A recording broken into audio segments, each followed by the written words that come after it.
오늘 저는 본문 말씀 중심에서 어제, 오늘, 내일의 감사 이런 제목을 적었어요. 어제도 감사하고 오늘도 감사하고 내일도 감사하자 그런 마음이에요. 어제, 오늘, 내일의 감사. 오늘 주신 말씀 붙들고 우리 모두 범사에 감사하되 특별히 추수감사절을 맞이해서 지난 날을 감사하고 현실에 감사하고 내일에까지 감사할 수 있는 그런 은혜가 우리 가운데 충만히 넘쳐나기를 예수님의 이름으로 축원해 드립니다. 이런 좀 미소 짓게 하는 그런 예화가 있습니다. 항상 그 한 신하가 자기 왕 폐하에게 폐하 잘된 일입니다.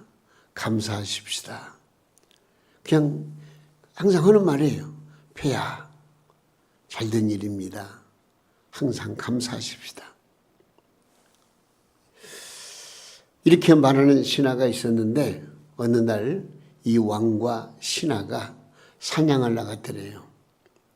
사냥을 나가면 뭐 신하도 총을 쓸 수 있지만은 그러나 왕이 총을 쏘고 그 다음에 또 짐승을 잡는 그런 그 참 재미가 있지 않겠어요?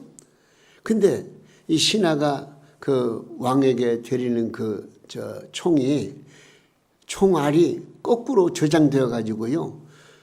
왕이 방아쇠를 당겼는데 세상에 그 총알이 거꾸로 튀쳐나오는 거예요. 그래가지고 왕의 손가락 하나가 잘라나가 버렸어요.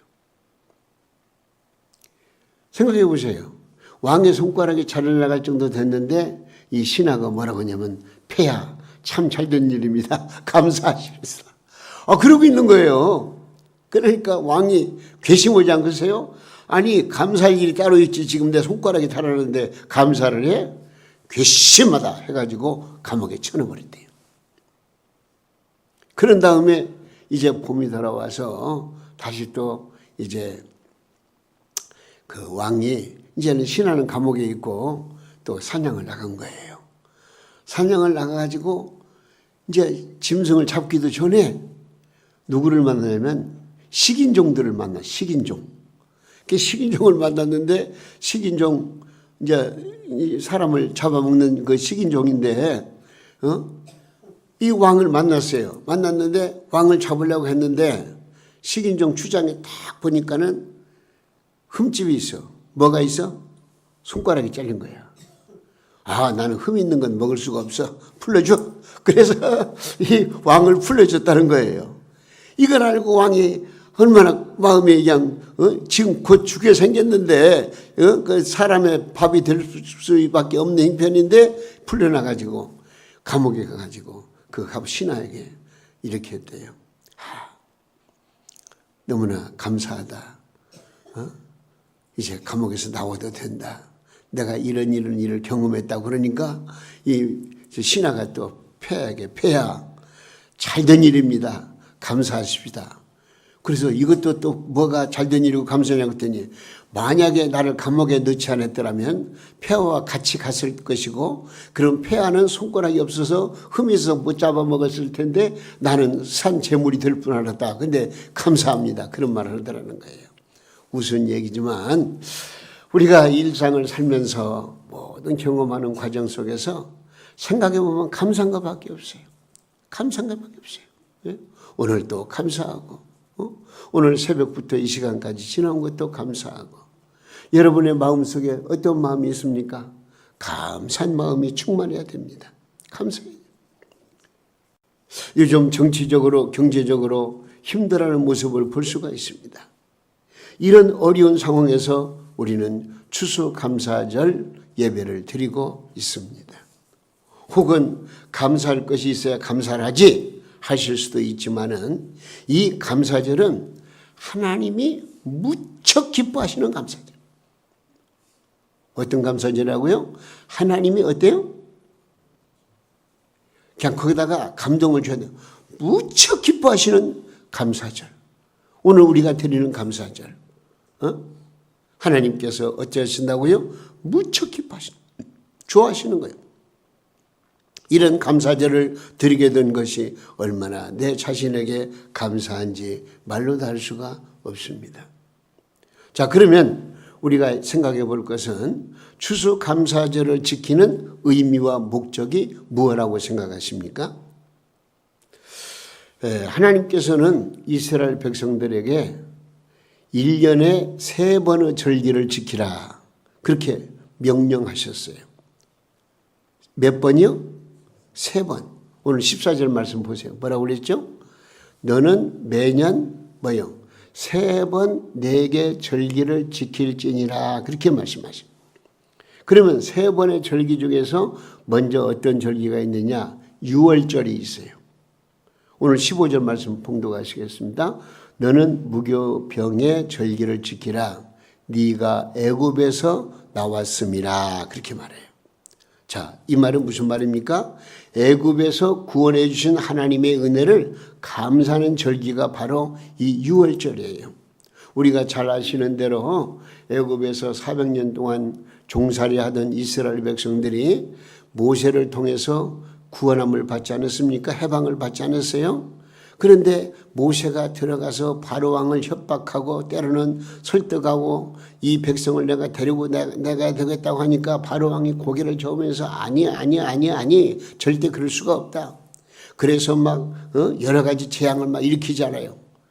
근데 9가지 재앙을 일으킬 때까지도 이 바로왕은 마음에 내어줄 듯 하다가 다시 마음이 다치고 그래서 절대 내어줄 수 없다. 근데 마지막 10번째 재앙. 그 성경 말씀 보면은요, 10번째 재앙은 어떤 재앙이냐? 사람을 물론 짐승까지도 처음 난 것들은 전부 다 죽이는 그런 재앙이에요. 그때 하나님께서는 모세를 통해서 이런 명령을 내리십니다. 어린 양을 잡아가지고 문설주에다가 그 피를 바르고 문설주 피를 바르는 그런 가정은, 그런 집은 죽음의 재앙에서 벗어날 수가 있다. 죽음의 재앙이 엄습할 때 그 피를 보고 넘어가리라. 그렇게 명령하셨고, 그래서 이스라엘 백성들은 모두가 다 양의 피를 바름으로 말미암아 애굽의 모든 전역에 짐승까지도 처음 나간 다 죽어가는데 이스라엘 백성들은 다 살아난 거예요. 할렐루야. 다 살아났어요.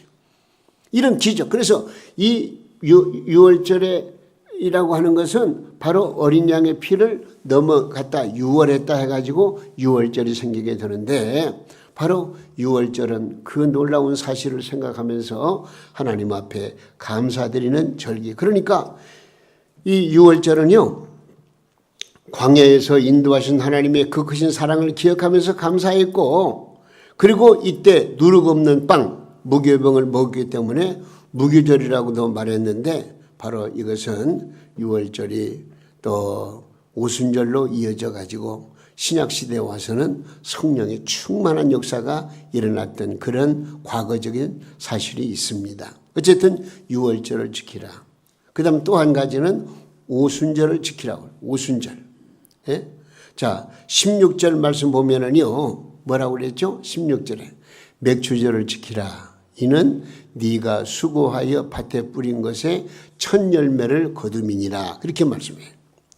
이 절기는 오늘날 무슨 절기죠? 맥추감사 절기를 말합니다. 그래서 수고하여 밭에 뿌린 것에 첫 열매를 거두었을 때 드리는 감사절로서 이것을 다른 말로 말하면 초실절 그렇게 말하고 있습니다. 이때에는 보리와 및 농사의 첫 추수를 하면서 하나님 앞에 감사 제사를 드리는 그 제사가 무슨 제사라고요? 맥추감사 주일의 제사였어요. 한 가지 더, 수장절이 있어요. 수장절. 16절 한번 읽어보겠습니다. 자, 16절. 수장절을 지키라. 이는 네가 수고하여 이룬 것을 네 연말에 밭에서부터 거두어 저장함이니라. 그렇게 말씀하십니다. 이 절기는요, 가을에 거두어지는 오곡백과를 감사하는 절기입니다. 참, 오늘 우리 강단의 앞을 보십시오. 여기에는, 이제, 곡식도 있지만은요, 과일들이 풍성합니다. 참, 깜장에 상당히 정성을 들여가지고 준비한 것 같은데, 보기도 좋고요, 먹은주스럽고요. 이거 누가 주신 거예요? 하나님이 주신 거예요. 언제 주신 거예요? 가을에 주신 거예요. 모든 곡식을 또 모든 열매를 우리에게 주셔서 우리를 풍성케 하셨어요. 지금 이스라엘 백성들도 이런 하나님께서 오곡백과와 더불어서 모든 과실을 풍성해 주신 이 마지막 그 열매를 거두면서 하나님 앞에 감사합니다 하면서 추수감사절을 지켰다 하는 것입니다. 여러분, 이 절기의 백성들은 애굽에서 구원하신 하나님께 감사를 드렸습니다. 그리고 40년 광야에서 보호해 주신 은혜를 생각하면서 감사를 드렸습니다. 이 수장절은 오곡백과를 거두고 즐거워하면서 드리는 절기입니다. 이것이 바로 지금 우리가 드리는 추수감사절기 예배입니다. 그러니까 이스라엘 백성들이 드린 절기 중에서 굉장히 축제 분위기가 살아있고 감사가 넘치는 그런 절기가 이 수장절 추수감사 주일인데요. 오늘 우리도 하나님 앞에 예배 드릴 때에 모든 이제 마음의 풍성함을 가지고 하나님께 감사합니다 하면서 염려, 걱정, 의심을 싹 버리고 이 시간만이라도 주님의 은혜를 붙들고 감사하면서 하나님께 영광 돌리는 그런 축복의 예배가 되었으면 참 좋겠습니다. 여러분, 우리에게 감사가 넘치면은요, 근심, 걱정, 염려, 우수사려 모든 것들이 다 물러가게 돼 있어요. 예? 내 마음속에 여러 가지 어려운 현실 속에서 힘들고 고달픈 인생을 살고 있지만, 그러나 그것을 물리칠 수 있는 비결이 뭐냐? 몰아낼 수 있는 비결이 뭐냐? 다른 거 없어요. 하나님 앞에 감사해 보세요. 마음에 감사가 넘치면은요, 모든 이 불안전한 것들이, 나를 괴롭히는 것들이, 고통당하게 하는 것들이, 나의 모든 요소들이, 잘못된 요소들이 싹 물러가게 되어 있어요. 왜? 하나님께서 나에게 은혜를 주시고 복을 주시고 능력을 주시고 힘을 주시고 권세를 주시고 나로 말미암아 하나님 영광 받으실 만한 그런 역사로 이끌어 주시기 때문에 그런 것입니다. 오늘 또 이 시간 그런 믿음으로 하나님 앞에 예배드릴 때 우리 성도님들의 마음에 참된 평안과 기쁨이 넘쳐나기를 주님의 이름으로 축원합니다. 감사하십시오. 자, 그러면 좀 더 깊이 있게 추수감사절의 역사적 유래를 간단히 한번 소개해 드릴 테니까 좀 들어보세요. 영국에는요, 옛날 영국에는 국교의 핍박을 받던 청교도들이 있어요. 청교도 많이 들어봤죠? 청교도들이 있었는데 그들은 말씀을 중심한 신앙의 자유를 찾기를 원했습니다. 왜? 영국 땅에서는 신앙의 자유를 누리지 못하니까요.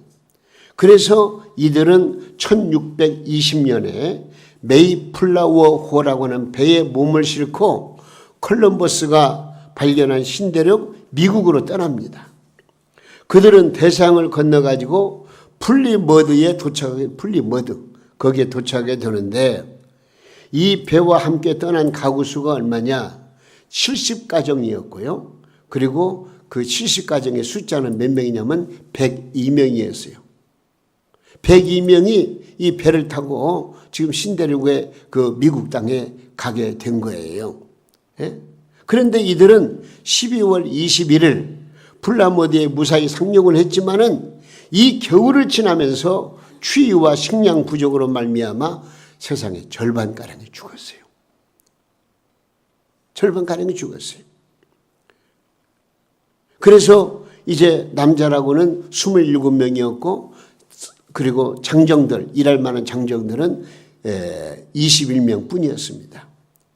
그러나 낙심하지 않고 땅을 개간하고 농사를 지어가지고 3년 만에 이 역사적인 사실이에요. 3년 만에 소량의 수확을 얻게 되었는데 청교도들은 이걸 가지고서 하나님이 나에게 일용할 양 주셨다고 하나님 앞에 감사드린 절기가 바로 추수감사절 역사적으로 초창기에 이런 감사 예배를 드린 것이 근원이 돼가지고 미국에서는 추수감사절을 이제 선포하고 감사절을 지키게 되었고 이에 따라서 우리 기독교인들이 바로 추수감사절 나라의 모든 것에 맞춰가지고 우리 대한민국으로 말하면 11월 셋째 주일날 이렇게 하나님 앞에 추수감사절을 드리게 되었다 하는 거 역사적인 그 유래를 한번 우리가 생각해 보는 것도 좋습니다.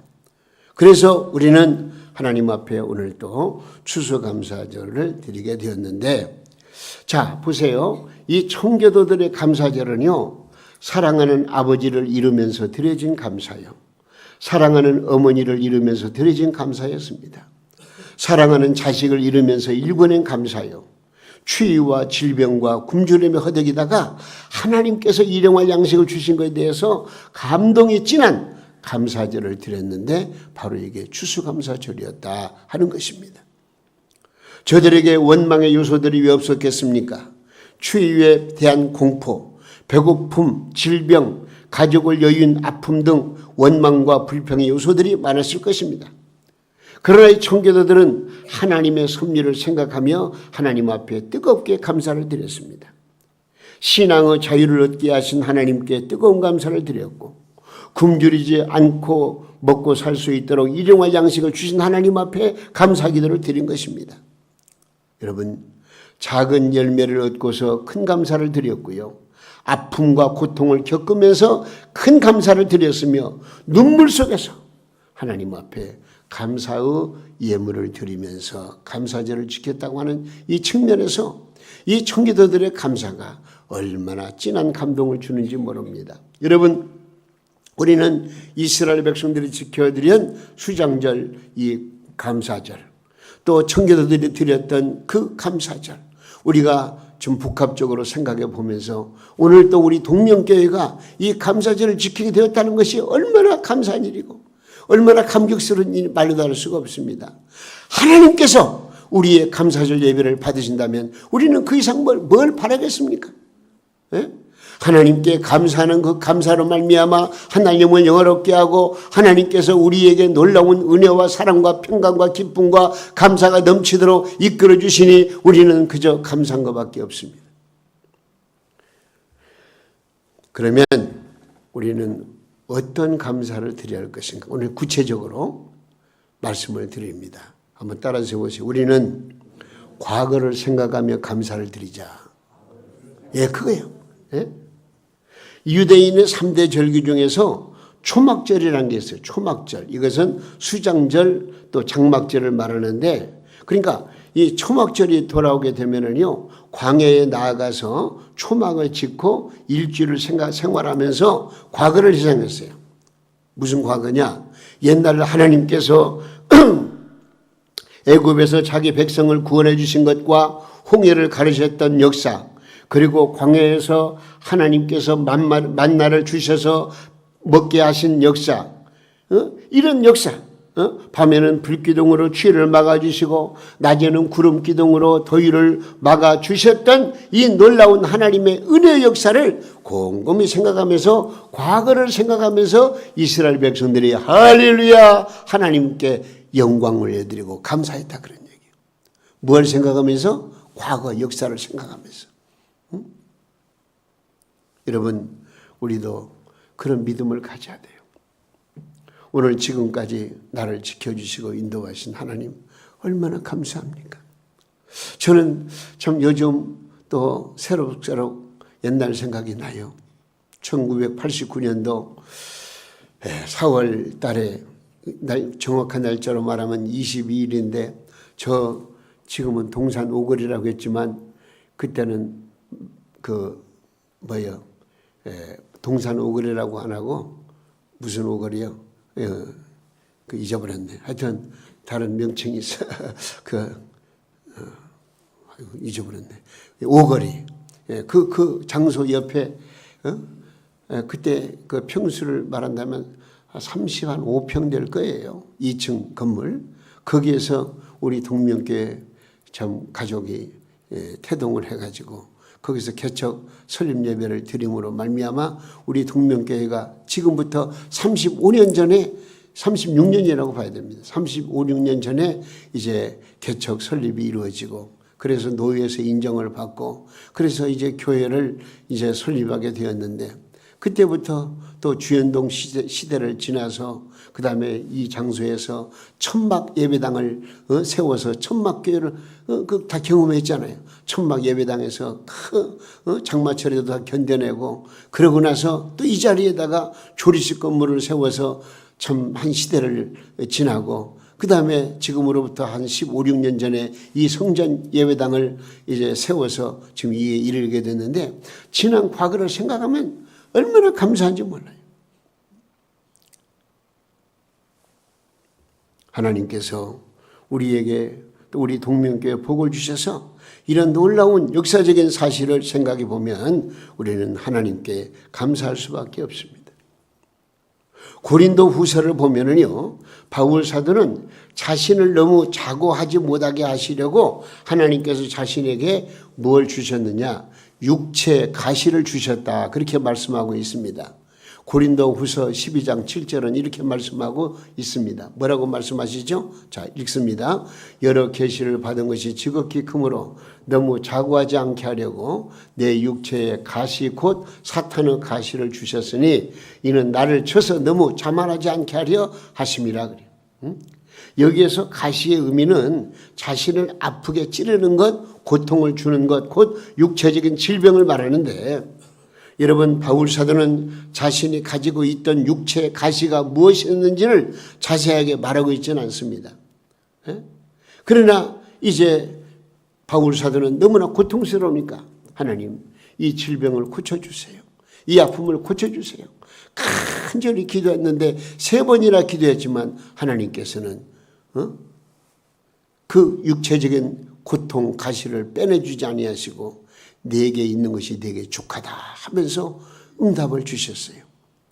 그런데 어떤 학자는 이 바울 사도가 가지고 있는 그 아픔, 이것을 말라리아나 간질 혹은 발작 증세라고 말하기도 하고, 어떤 학자는 이 바울 사도가 다메섹 도상에서 예수님 만나기 전에 이제 그 빛을 받아가지고 완전히 앞을 보지 못하는 그런 시각장애인이 된 때가 있었잖아요. 그런 과정 속에서 얻어진 질병으로 안질이 생겨가지고 고통을 겪었다. 그렇게 해석하는 분도 없지 않아 있습니다.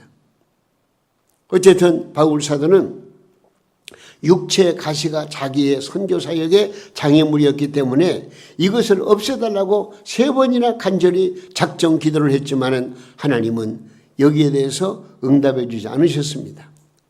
하지만 이로 인해 가지고 바울 사도는 약한 데서 교만하지 않고 겸손함으로 하나님의 능력이 나타나는 것을 경험하였고, 그래서 육체의 가시를 기뻐하고 자신의 약한 것을 자랑한다. 그렇게 말씀하고 있습니다.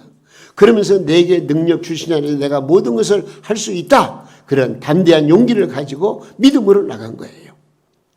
여러분, 바울 사도는요, 육체의 질병을 안고 살면서도 감사를 잊지 않았답니다. 또한 이것은 바울 사도에게 복음을 전하는 이유가 되기도 했던 것이죠. 혹시 바울과 같은 육체의 가시가 여러분에게 있지는 않습니까? 육체의 가시 때문에 간절하게 기도 중에 계신 분이 있으십니까? 여러분, 어떤 환경, 어떤 처지에서 여러분들이 몸부림을 치면서 하나님, 이 문제는 해결해 주세요. 이 문제는 어서 빨리 속히 문제를 해결해 주시고 응답해 달라고 기도하는 그런 기도 제목이 있습니까? 좋습니다. 하나님께 매달려 기도하세요.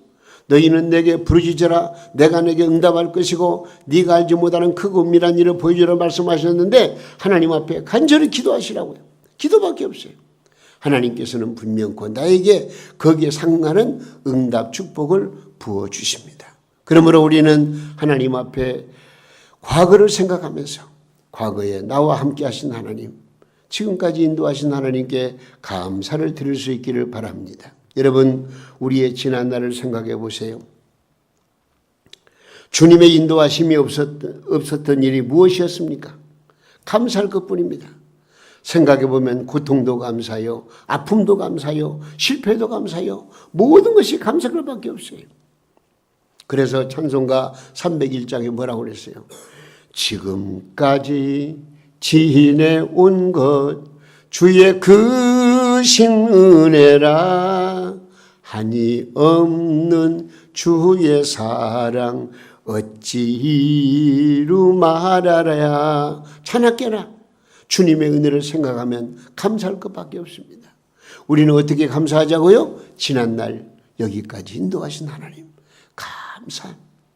그런 마음으로 오늘 또 추수감사절을 지낸다면 우리 하나님께서 이스라엘 백성들에게 주셨던 엄청난 복을 우리에게도 허락해 주시고 우리로 말미암아 영광을 받으신다는 것을 기억하시기를 바랍니다. 또 한 가지 따라서 하세요. 우리는 현재를 생각하며 감사하자. 예, 현재를 생각하며 감사해야 됩니다. 이스라엘 백성들이 광야에서 장막을 짓고 일주일 동안 머무르면서 무슨 생각을 했겠습니까? 조상들을 애굽에서 노예에서 자유한 백성이 되게 하셨던 것을 생각했을 것입니다. 그리고 또한 그 옛날 구름 기둥과 불 기둥으로 인도하셨던 하나님의 은총을 감사했을 것입니다. 그때 하나님이 우리 선조들을 이끌어내지 않으셨다면 우리는 오늘 존재할 수가 없었다는 것을 생각하면서 오늘에 이렇게 내가 있게 된 것을 하나님 앞에 감사할 수밖에 없었습니다. 그리고 가을 추수를 거두면서 결실을 맺게 해주신 주님께 감사를 드린 것입니다. 여러분, 과거를 생각하고 오늘을 생각하며 오늘 내가 나일 수 있었던 것은 주님의 은혜가 있었기 때문에 가능했다는 것을 고백하며 감사한 것입니다. 여러분, 청교도들이 처음 농사를 열매를 얻었을 때 일용할 양식인 그 곡식을 손에 쥐고 얼마나 뜨거운 감사를 드렸겠습니까? 오늘의 내 모습 보십시오. 오늘 내가 이 자리에 나와 하나님 앞에 예배드릴 수 있고 우리 가족이 무사할 수 있다는 것이 얼마나 감사한 일입니까? 오늘날 우리는 일용할 양식에 걱정하지 아니하고 먹고 입고 쓰고 있는 그런 우리나라의 그 모든 경제를 일으켜주신 하나님 앞에도 감사할 줄 알아야 되고요. 정말 우리나라는 복된 나라입니다. 이것은 어디에서 그 근원을 찾을 수 있을까요? 분명코 저는 확신하기는 우리 대한민국은요, 여러 가지 면에서도 특수한 것이 있긴 있지만은 가장 자랑할 만한 것이 뭔 줄 아십니까? 세계 모든 나라 중에서 가장 영성이 풍성한 나라는 우리 대한민국입니다. 기독교인들이 하나님을 바로 섬기는 민족 중에 가장 뛰어난 민족은 바로 우리나라. 이스라엘이 아니에요. 미국이 아니에요. 영국이 아니에요. 우리나라가 세계 역사 속에서 지금 영적으로는 가장 깨어있는 민족. 그래서 우리 대한민국은 새벽 예배가 살아있는 민족이 아닙니까? 전에 몇 주 전에 우리 전 미국에 있는 동생 선교사님이 다녀갔습니다만 거기 새벽 예배 그냥 일주일에 한 번, 두 번 드리고 안 드린대요. 그것도 제대로 드리는 것이고 교회들마다 새벽 예배가 없다는 거예요. 그런데 우리 한국교회는 어떻습니까? 우리 동맹교회 보더라도 다만 몇 명이 몰지라도 새벽 예배 한 번 안 빠져요. 이런 새벽 기도의 영역의 능력의 역사가 우리 한국 전반에 걸쳐져 한국교회 전반에 걸쳐 있기 때문에 이런 영성의 뜨거운 은혜로 말미암아 하나님께서 이 민족을 복 주시고 은혜 주시고 사랑하셔서 정말로 10대 경제국 안에 들게 하시고 지금도 우리 대한민국에 보면은 어느 누구가 못 먹고 못 살고 굶주려 죽었다는 얘기는 없잖아요. 얼마든지 내가 조금만 힘쓰면 일할 수도 있지만은 또 일 못하는 분들도 나름대로 국가에서 여러 가지로 이제 지원을 해줘가지고 먹고 사는 데는 문제가 없어요. 현실에 대해서 얼마나 감사한지 말로도 할 수가 없습니다. 그럼에도 불구하고 불평하고 불만을 터뜨리는 사람들이 없지 않아 많습니다. 옛날 어느 나라 임금님이 야채로 만든 음식을 먹었는데 야채 너무나 맛있어요. 그래서 내가 먹어본 중에서 오늘 먹은 야채 음식이 최고다 해가지고 야채 음식을 만든 요리사를 상을 내리기로 하고 요리사를 불렀대요. 그랬더니 요리사가 딱 와가지고 임금님의 말씀을 듣고는 임금님 저를 칭찬해 주신 것 감사하지만 그러나 제가 요리를 만들 수 있었던 것은 그냥 만든 게 아니에요. 이 요리 채소 깨끗하고 싱싱한 채소를 준 채소 장사가 있었기 때문에 제 요리를 만든 것이지 상을 주시려면 채소 장사에게 주세요. 그러더니 그래서 또 임금님이 채소 장사를 불렀던 거 아니겠습니까? 그 채소 장사가 터는 말이 임금님 저를 칭찬해 주신 건 감사하지만은 그러나 채소를 제가 얻게 된 것은 농사를 짓는 농사꾼이 있었기 때문에 농사를 잘 지어서 이렇게 좋은 채소가 나에게로 오게 됐습니다. 그러므로 임금님께 상을 내리시려면 농사진 농사꾼에게 상을 내리셔야 됩니다. 그래서 농사 지은 사람을 또 데리고 왔대요. 데리고 왔는데 농사꾼은 뭐라고 말하냐면 임금님 저를 칭찬해 주신 건 감사하지만 제가 그냥 저는 그저 씨를 심고 그저 물 주고 가꾼 거 그 외에는 다른 것이 없습니다. 응? 하나님께서 때를 따라 비를 내리시고 바람도 주시고 햇빛도 주시고 이렇게 해서 이 채소가 자란 것이지 나는 그냥 관리한 것밖에 없습니다. 그러면서 임금님께서 감사의 표시를 하려면 하나님께 감사해야 됩니다. 그랬더니 임금님이 감동을 받고 백성들에게 선포 하나님께 감사하자. 그러면서 이 농사꾼, 채소장사, 요리사까지 몽땅 상급을 내렸다는 그런 아름다운 일화가 있습니다. 여러분, 우리는 정말로 하나님 앞에 감사해야 됩니다. 우리는 범사에 감사해야 됩니다. 자연을 주셔서 먹고 살게 하신 하나님, 이 생명을 지금까지 연장시켜 살게 하신 하나님, 영원히 잘되게 하셔서 하늘의 소망을 붙들고 살게 하신 하나님께 우리 모두 감사해야 됩니다. 주님께서는 감사하는 여러분을 기뻐하시고 복을 내려 주실 줄로 믿습니다. 오늘 현실에 감사하시고 한 가지만 더 따라서 해보세요. 우리는 내일을 생각하며 감사드리자. 예, 내일을 생각하며. 과거의 은혜를 베푸신 하나님께서 오늘의 내가 있게 해주신 것도 감사하지만 그러나 내일을 생각하면서도 감사를 드려야 됩니다. 어제 은혜를 베푸신 주님께서 내일도 은혜를 베풀어 주실 것을 믿기 때문에 오늘은 내가 고통과 환난을 당하지만은 내일은 기쁨과 행복을 베풀어 주실 주님을 생각하면서 하나님 앞에 감사해야 됩니다. 청교도들은 얻은 곡식을 들고 눈물로 감사드릴 때에 내일에 대한 소망이 충만했을 것입니다. 왜 그랬을까요? 어제나 오늘이나 영원토록 동일하신 하나님, 그 하나님께서 지금까지 지켜주신 것처럼 내일에도 미래에도 하나님께서 지켜주시고 보호하시고 인도하시고 결국 하나님의 놀라운 종으로 말미암아 천국에까지 이르게 하시는 이 은혜를 생각하면 얼마나 감사한지 말로 다룰 수가 없었을 것입니다. 여러분, 내일의 소망을 갖고 사는 사람이 어떤 사람입니까? 오늘을 살게 하신 하나님께 감사할 수 있는 사람입니다. 오늘을 감사하지 못하는데 어떻게 내일의 꿈과 소망을 가질 수 있겠습니까? 근데 이게 있더라고요. 어떤 공동체이든지요, 세 종류의 사람이 섞여 있음을 알 수가 있어요. 먼저 감사하는 마음으로 살아가는 사람이 있습니다. 모든 것을 긍정적인 눈으로 보면서 감사의 조건들을 찾아내고 선한 마음을 가지고 살아가는 사람들, 그런 사람들이 있습니다. 그런 사람들은요, 늘 평강과 기쁨과 감사가 넘치는 삶을 살아갑니다. 저는 바랍니다. 오늘 이 자리에 참여한 우리 성도님들 모두가 다 범사에 감사하며 살아갈 수 있기를 주님의 이름으로 축원합니다. 근데 무덤덤한 마음으로 살아가는 사람도 있어요. 남들이 일하니까 일하고, 남들이 쉬니까 쉬고, 남들이 학교에 가니까 졸업장이라도 건져내려고 학교에 가고, 어떤 면에서는 아무런 의미도 없이 그냥 이런들 어떠하리 저런들 어떠하리 하면서 그냥 적당히 살아가는 그런 사람들이 있어요. 목표가 없는 사람들입니다. 여러분, 거기는 아무런 열매가 없습니다. 그리고 또 정반대로 불평불만으로 살아가는 사람들이 있습니다. 이런 사람들은 모든 것이 못마땅하고 마음에 들지 않습니다. 누가 신경을 써서 먹을 것 갖다 줘도 맛이 없다고 하거나 양이 적다고 짜증을 내면서 불평합니다. 여러분, 이런 마음으로 살아가면 되는 일이 거의 없습니다. 삶 자체가 힘들고 피곤해집니다. 늘 스트레스와 실패와 분노와 좌절감 속에서 살아갈 수밖에 없기 때문에 그렇습니다. 이는 한마디로 말하면 참 어리석은 사람입니다. 우리는 어떻게 살아야 되겠습니까? 무덤덤하게 사실랍니까? 불평분만으로 사실랍니까? 아니면 범사에 감사하며 사시겠습니까? 우리 모두 오늘 이 추수감사절을 지내면서 하나님, 이제는 내 모든 것을 정말로 하나님 앞에 감사하면서 범사에 감사하며 살겠습니다. 그런 마음을 가지고 하나님 앞에 믿음의 고백을 해보세요.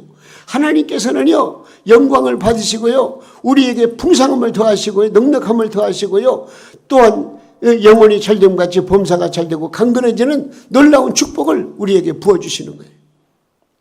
우리는 어떤 유형의 사람입니까? 범사에 감사하십시다. 마지막으로 성경 한 구절 믿음으로 읽으시기 바랍니다. 데살로니가전서 5장 18절 말씀입니다. 뭐라고 그랬어요? 범사에 감사하라. 이것이 그리스도 예수 안에서 너희를 향해서 하나님이 뭐라고요? 뜻이니라 그래요. 여러분, 과거를 감사할 수 있는 사람은 오늘을 감사할 수 있고요. 오늘의 고통을 감사하는 사람은 내일의 소망을 붙들고 감사할 수가 있습니다. 저는 바랍니다. 이번 추수감사절은 먼저 과거를 회상하며 구원의 은혜에 감사하시고 오늘을 생각하며 지금 살아있음에 감사를 드리시고요. 더 나아가서 내일의 소망을 바라보면서 하나님 앞에 뜨거운 감사를 드려서 오늘 풍성한 삶을 누리시기 바라고요. 기쁨과 즐거움이 넘치는 복된 추수감사절의 주인공들이 다 되시기를 예수님의 이름으로 축원합니다.